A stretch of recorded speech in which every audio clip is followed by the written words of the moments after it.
Buenos días, mi nombre es Hugo Serratos y este es tu canal, El Café de los Martes, en donde vamos a platicar los temas que te van a interesar y que publicamos en internet en la página eldondeledad.org y los puedes encontrar también en YouTube y en todas las redes sociales. Fyodor Dostoyevsky nació en 1821, segundo de 8 hijos en un hospital para personas pobres en Moscú. Se forma bajo la severidad de un padre y la dulzura de una madre. Su sensibilidad artística y humana es tan amplia como su gran inteligencia. La fe se vuelve obsesión en un hombre con hondo deseo de verdad y no menos de vida. Dostoyevsky no fue un santo, fue muy consciente de sus propias imperfecciones morales. Se consideró como un hombre en búsqueda.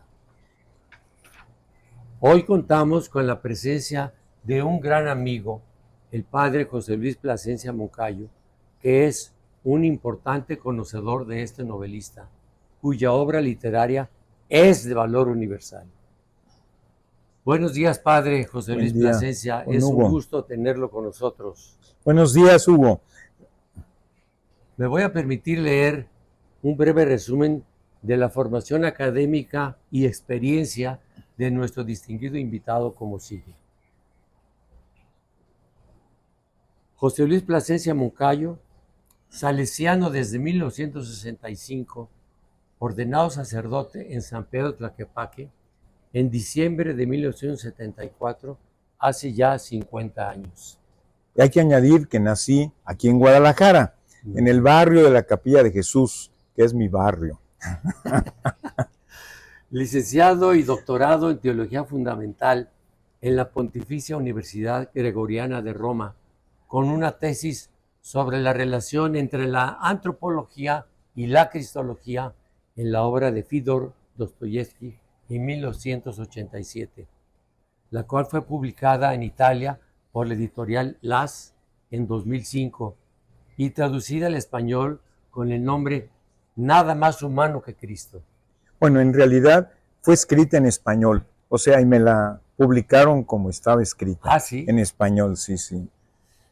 Director del Estudiantado Teológico de México de 1989 al 2001 y en Roma, director de la comunidad durante 8 años, maestro de teología desde hace más de 40 años en el Estudiantado Teológico Salesiano, maestro del Seminario Mayor de Guadalajara en la Facultad de Teología de 1998 al 2004. Ha colaborado en varios congresos teológicos diocesanos. Fue miembro de la Comisión Teológica del Congreso Eucarístico Internacional en Guadalajara en 2004 y del Colegio de Consultores de la Arquidiócesis de Guadalajara. Estimado padre, platiquémonos un poco de este escritor ruso. Solamente tengo 3 preguntas. Para usted, que conoce tanto de este escritor, que ha hecho una tesis, para nosotros será un gusto oír sus comentarios. Las 3 preguntas son accesibles, no son muy elaboradas, pero con esas preguntas pretendemos dar a conocer quién fue este gran escritor ruso. La primera es esta. ¿Qué caso tiene leer hoy a Dostoyevsky si fue un escritor ruso del siglo XIX de una mentalidad muy diversa, que ni siquiera era católico, aunque fuera un cristiano enamorado de Cristo? Pero, ¿por qué leerlo hoy? Una pregunta muy interesante, muy amplia, sin duda también. Quizá una primera motivación pudiéramos darla. Aquí traigo yo un pequeño texto de un periódico italiano, en donde ven ustedes que está el Papa Francisco, recientemente fallecido, que tanto queremos, ¿verdad? Entonces, aquí el entrevistador le dice al Papa: usted ha encontrado muchas veces a los niños gravemente enfermos. ¿Qué cosa le puede usted decir delante de este sufrimiento inocente?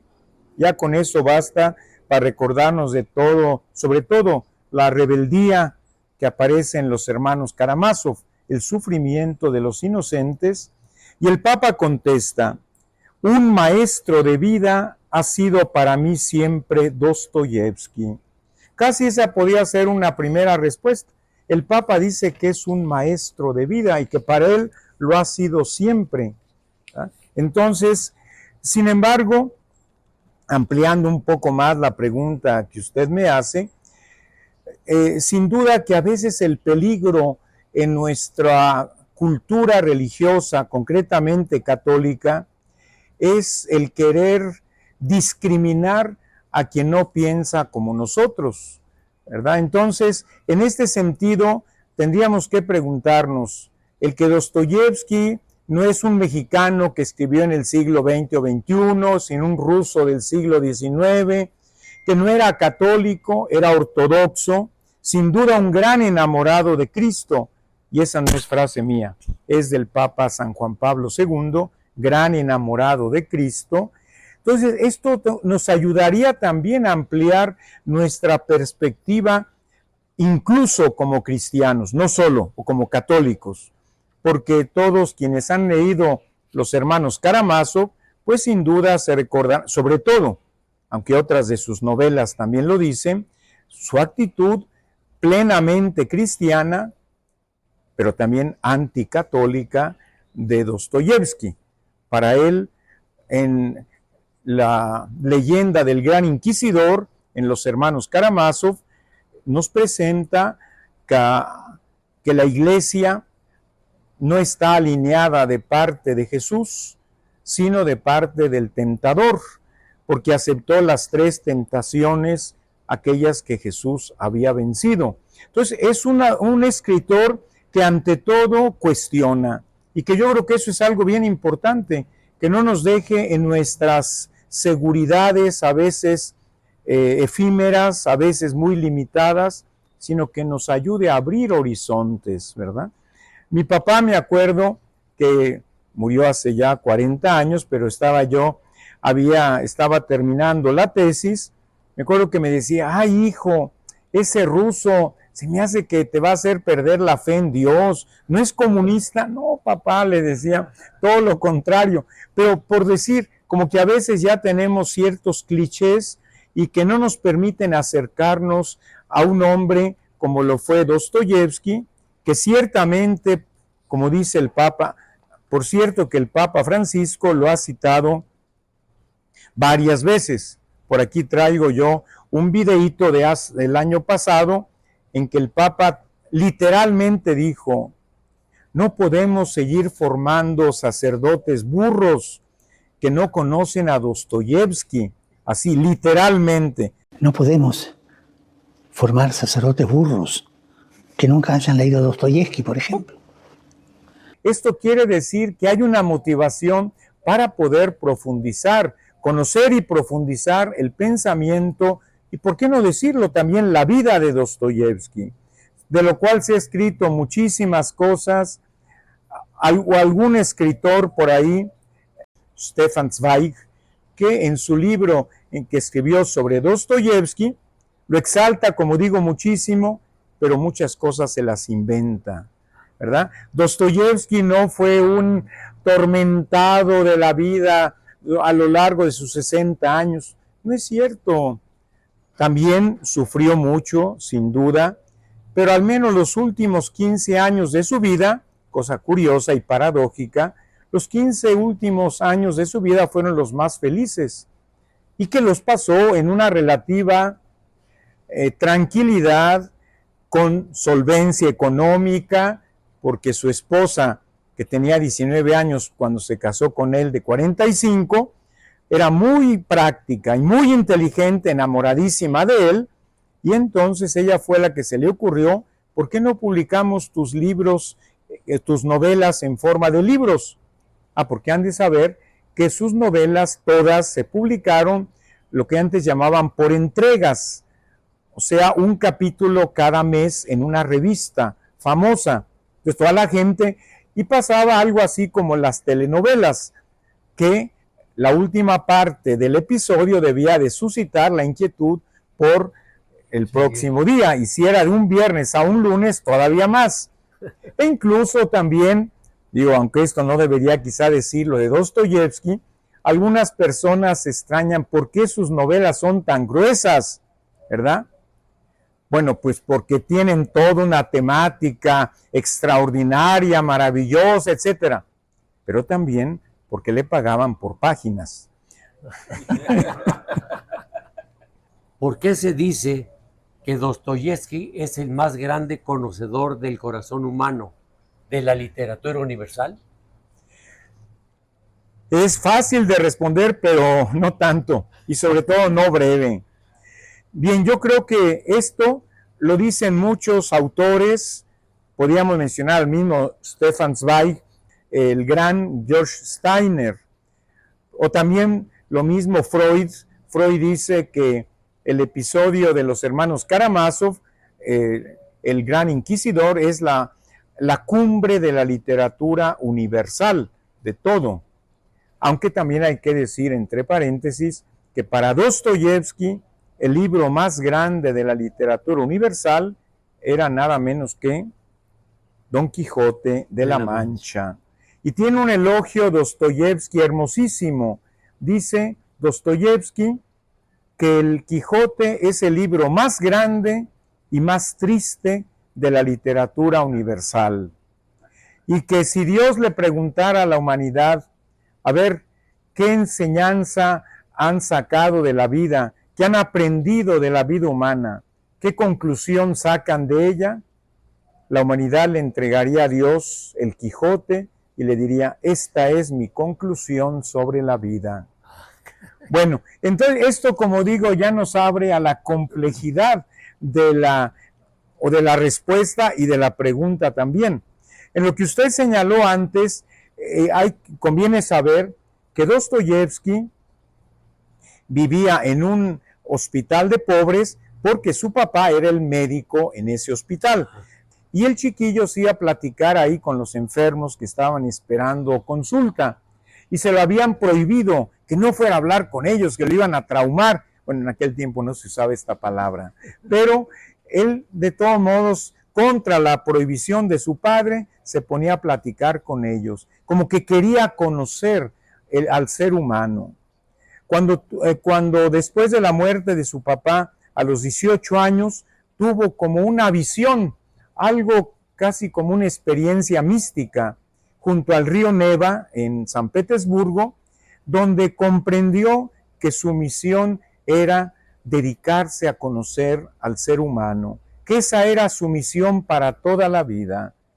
Y un gran comentarista de Dostoyevsky, el más grande estudioso de su obra, que es de Estados Unidos, Joseph Frank, comenta esto y dice, ese fue el propósito explícito de Dostoyevsky y nadie le puede echar en cara que desperdició su vida lográndolo.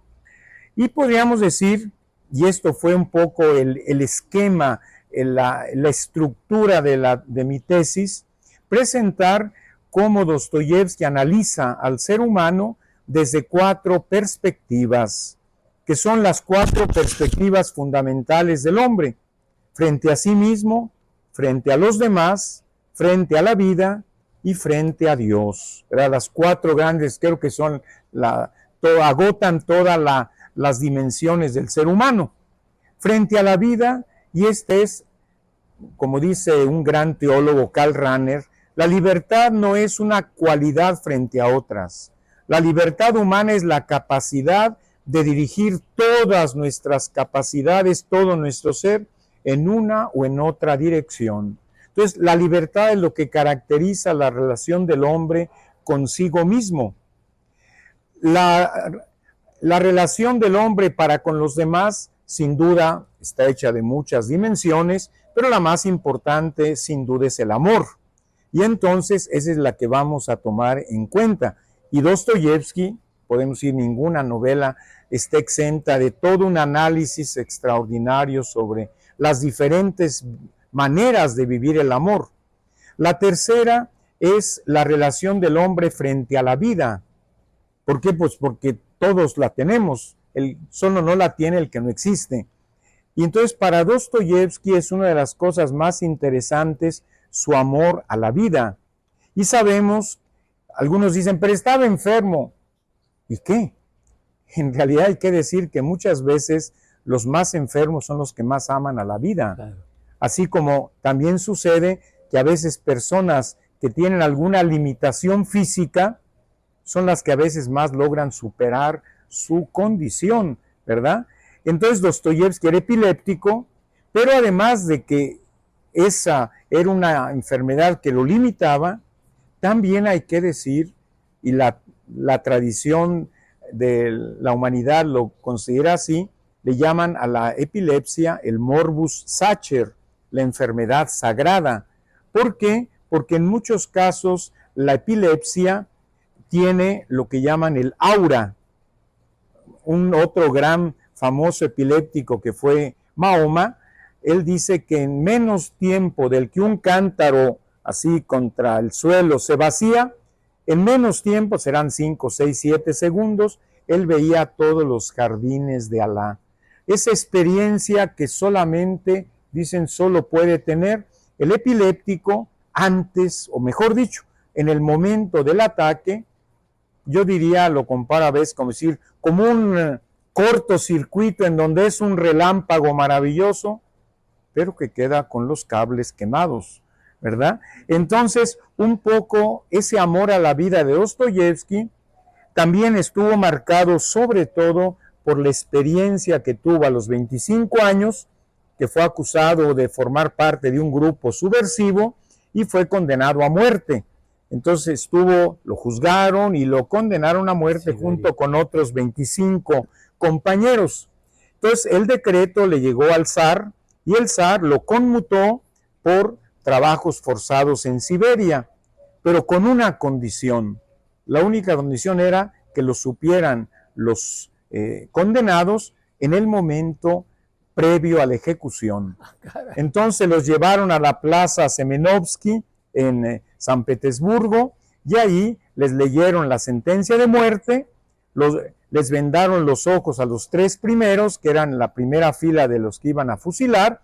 Dostoyevsky dice que estaba en la segunda fila, o sea que le quedaban nomás 5 minutos. Y en ese momento dijo, si se me concediera la vida, ¿cuántas cosas podría hacer? Y ahora que me la van a quitar a los 25 años.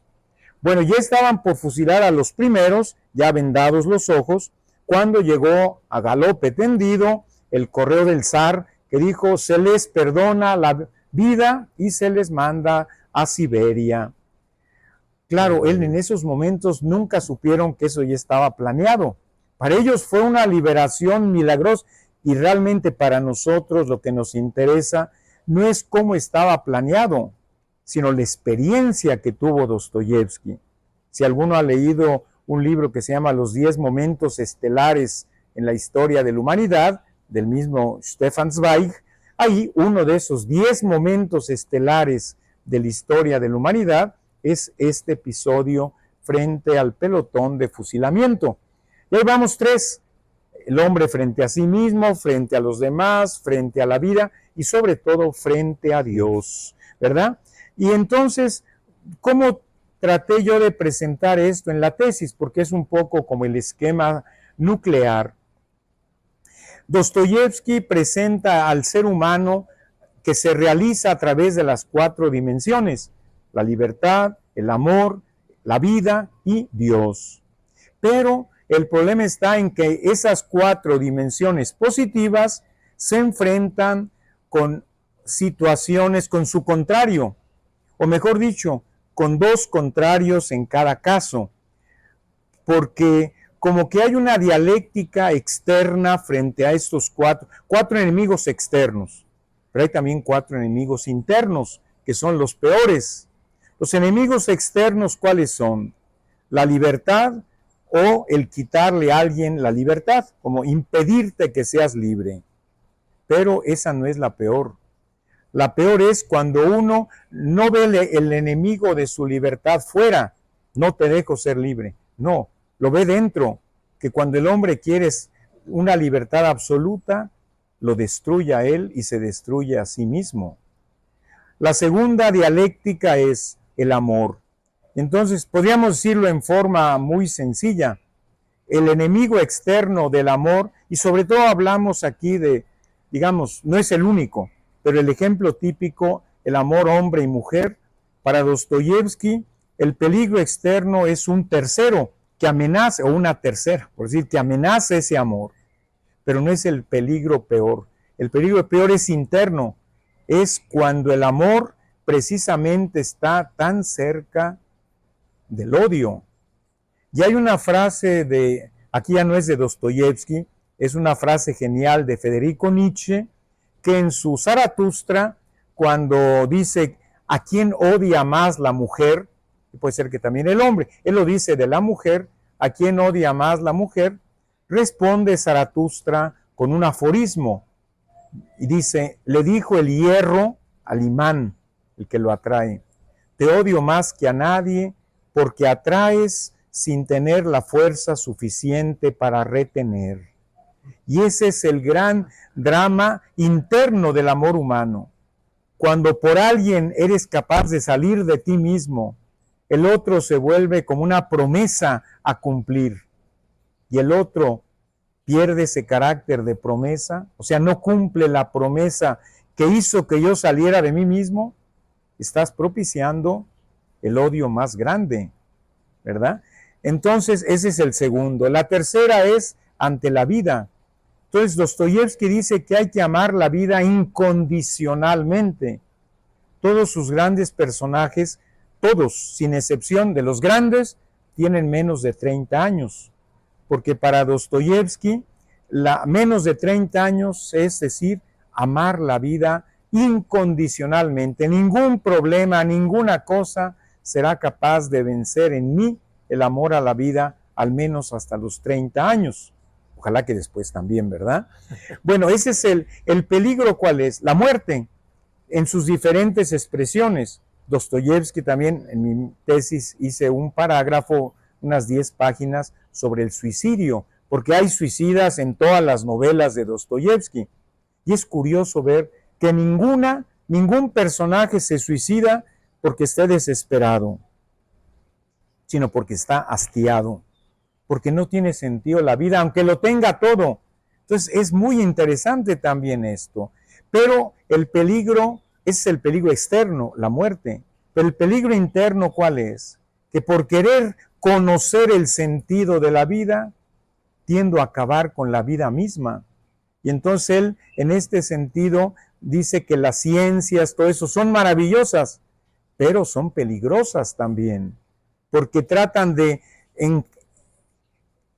digamos, encasillar la vida que no se puede encasillar, ¿verdad? Y así habla, por ejemplo, si se recuerdan en los hermanos Karamazov, cuando a Demetrio, que está en la cárcel, va Rakitin a meterle dudas de la fe y a decirle, mira, lo de la vista, ver es simplemente que se mueven unos órganos en los ojos y etcétera. Oye, pero ver no es eso, ver es porque soy imagen de Dios y Dios me concede la vista. O sea, el gran peligro. Incluso yo debo decir, porque mi papá fue licenciado, abogado, entonces puedo hablar con libertad de esto. Dostoyevsky, por ejemplo, con los abogados es muy duro, ¿verdad? Si se recuerdan también en los hermanos Karamazov, al final todo el proceso es una burla del sistema judicial, ¿verdad? Yo no hablo del de ahora. Dostoyevsky llega a llamar a algunos abogados, como digo, la expresión es muy fuerte, conciencias de alquiler, ¿verdad?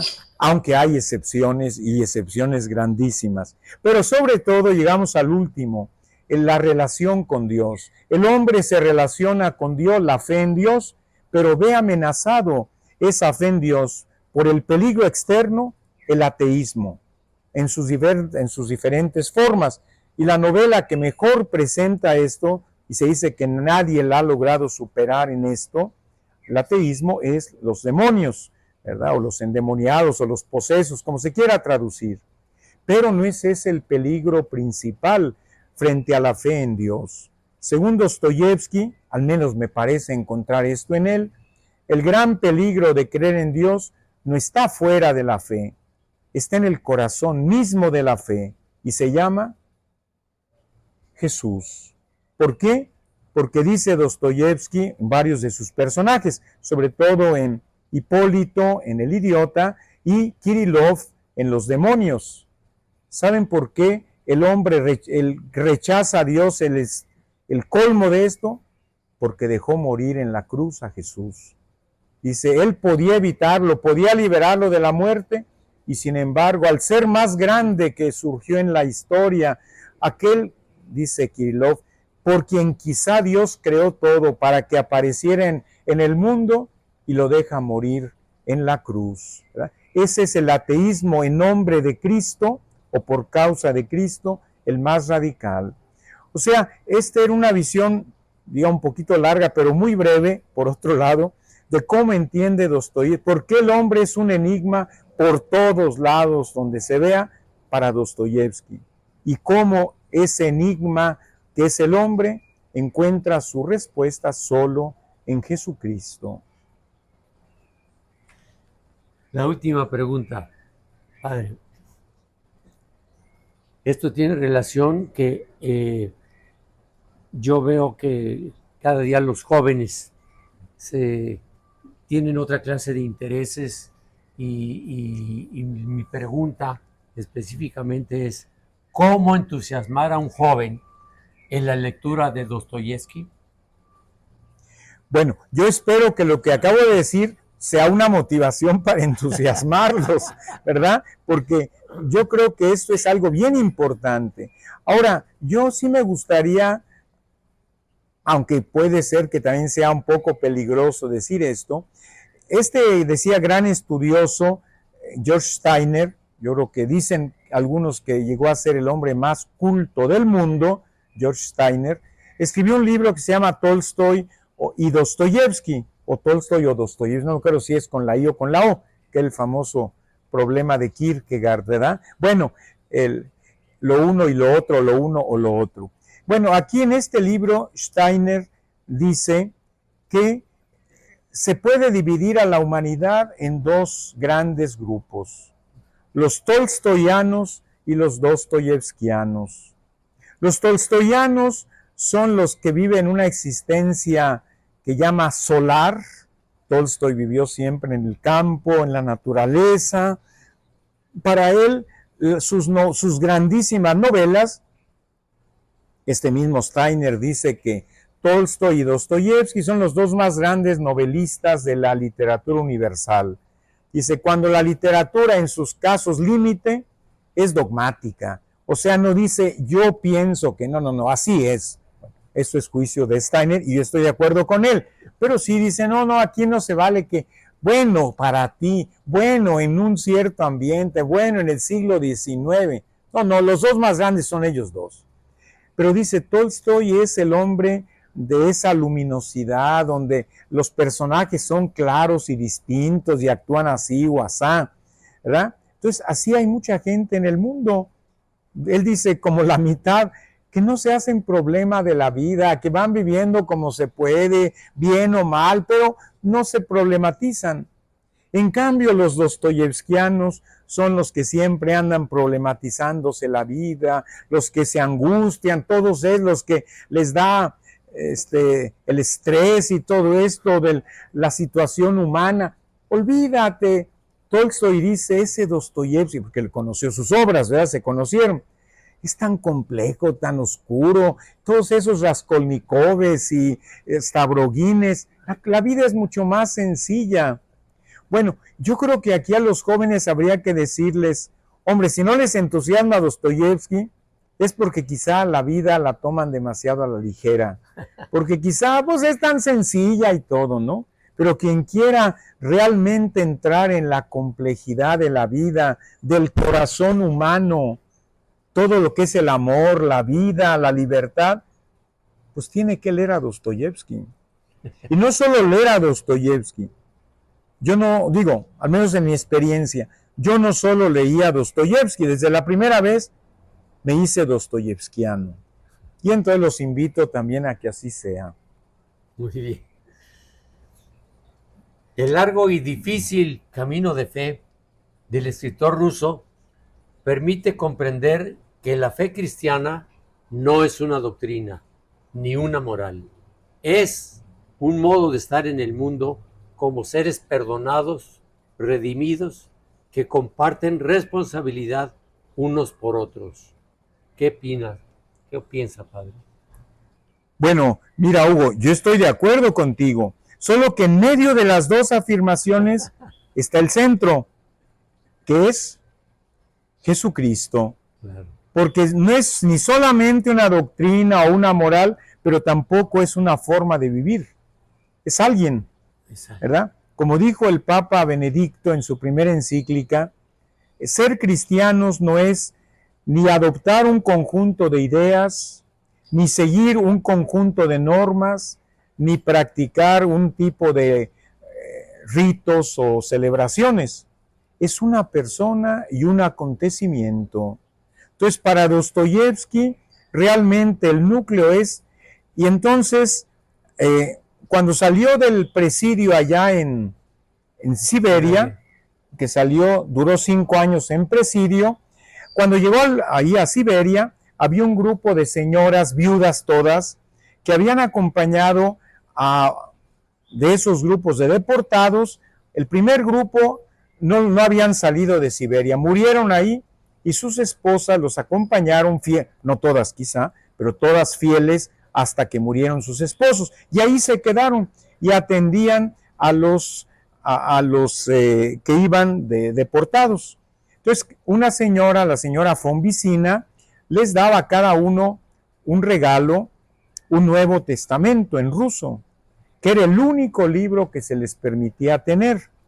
Y un autor, creo que es Carr, un inglés muy irónico, dice que también les daba algo que en ese momento pues valoraban más los presidiarios que el Nuevo Testamento.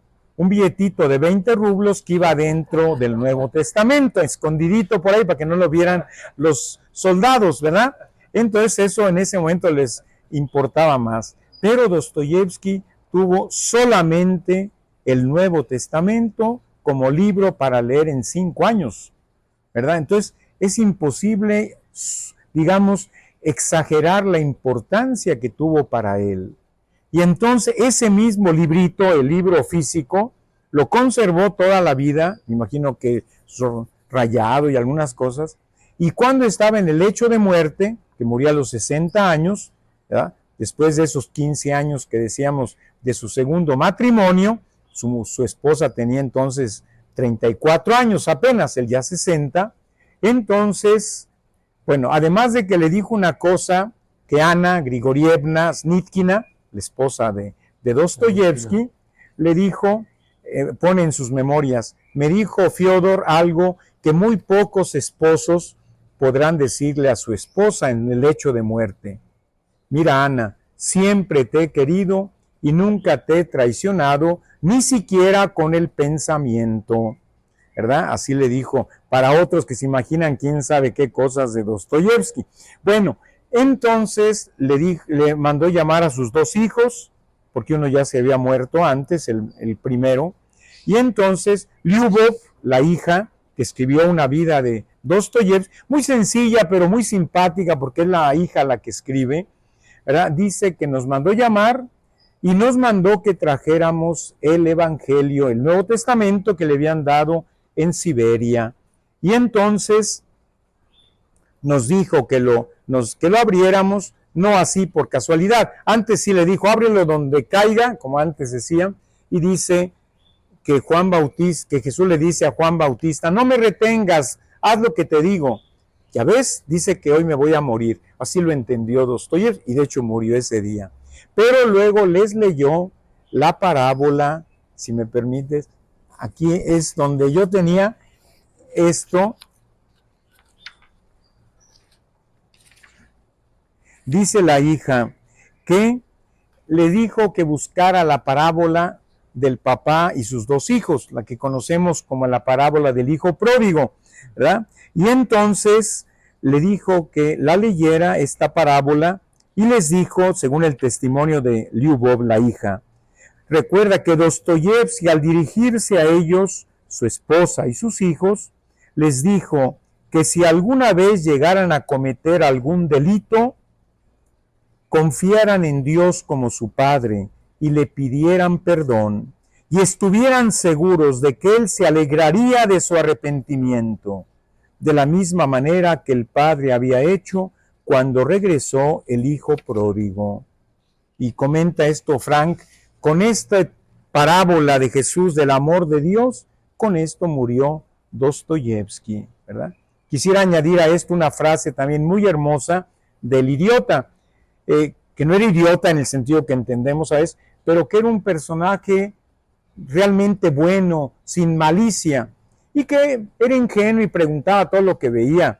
Y vio que una señora joven, pobre, del pueblo, llevaba a su niño de brazos, y que en un cierto momento se persignó la señora. Entonces le dijo, como yo les preguntaba todo lo que yo veía, dije, ¿por qué te persignaste?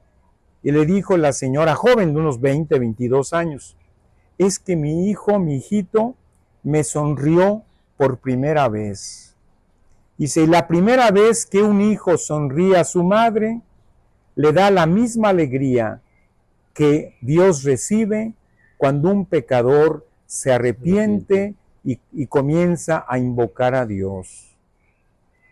Y dice Dostoyevsky ahí, y Romano Guardini, que es el que más cita el Papa, hablando de Dostoyevsky, es la obra de Romano Guardini sobre Dostoyevsky, en eso consiste la esencia del cristianismo, o sea, en el sentido de un Dios que es cercano, un Dios que es Padre, que en Jesús nos da su amor y que por el Espíritu Santo nos lleva hacia Él.